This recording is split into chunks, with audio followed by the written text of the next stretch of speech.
A boy and his bunny. I'd like to start by asking you to reflect on how your family celebrated events such as Easter. What were the quirky traditions that you followed, and do you still follow them? I recall my parents, who were admitted food addicts, buying an additional 10 chocolate bunnies and putting them in the freezer behind all the old food that would never actually be eaten. In fact, I think some of this food was put in the freezer just to be used as a shield to hide the chocolate bunnies.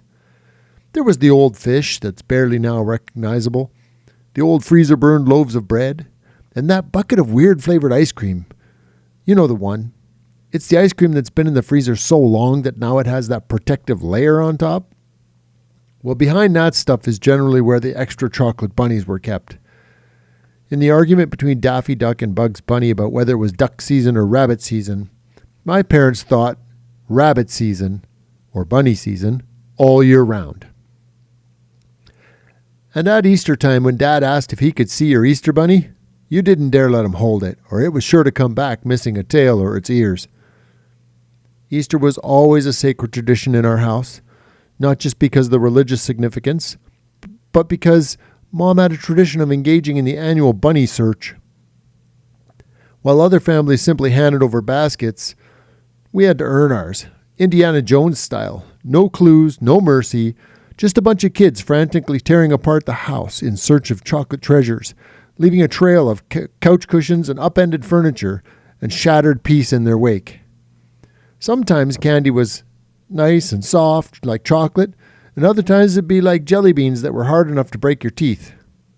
Inevitably, some candy is hidden and will not be found until either someone with a dog comes over, or possibly until next Easter, once it's had time to fully petrify.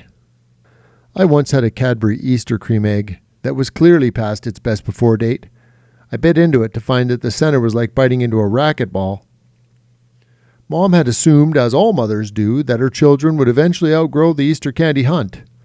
She figured that once her kids had their own cars and jobs and were old enough to be experiencing injuries like back pain from doing nothing, that the thrill of searching for hidden candy would fade.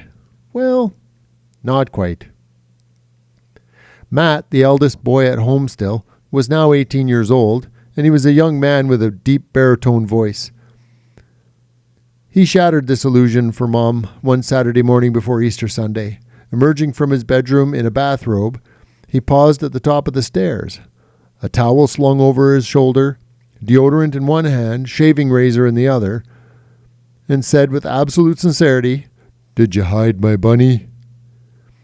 Mom blinked at him, unsure whether she was hallucinating. Matt stood there stoic, fully expecting an answer. "You can hide the bunny while I shower and shave," he continued, matter-of-factly, as though delegating an important administrative task. "I'll look for it when I'm done."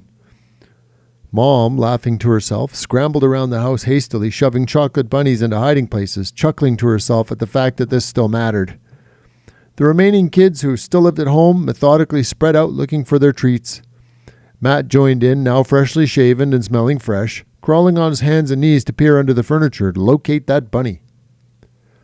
In due time, they each found their Easter sweets and retreated to the kitchen table to have a taste and chat amongst themselves.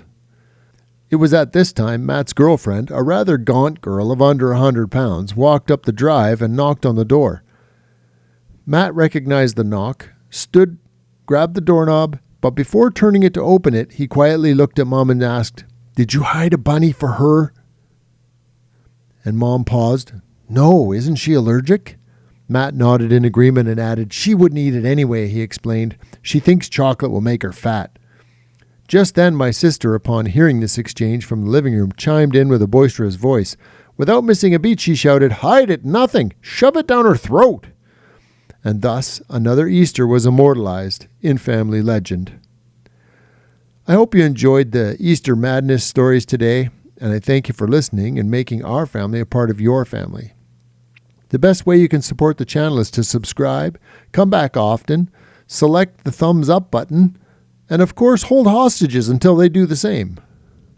Thanks, and see you next time.